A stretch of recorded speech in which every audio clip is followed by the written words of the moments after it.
Pernahkah kamu bertanya-tanya bagaimana cara mendeteksi muatan listrik? Yuk, kita buat elektroskop sederhana dengan alat-alat yang mudah ditemukan. Sediakan botol kosong, kawat tembaga, aluminium foil, dan penggaris plastik.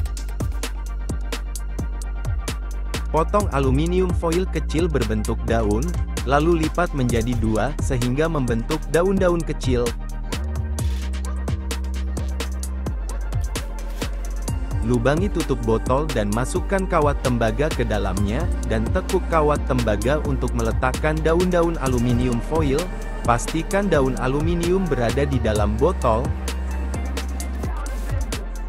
dan buat spiral kawat tembaga yang berada di luar botol.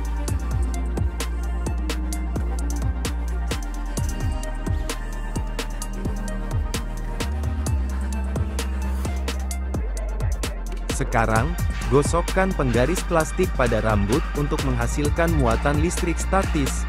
Dekatkan penggaris yang sudah bermuatan ke ujung atas kawat tembaga.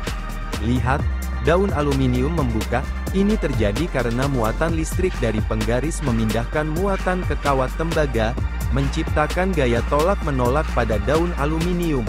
Elektroskop ini menunjukkan bagaimana muatan listrik bekerja. Seru kan? Coba buat di rumah.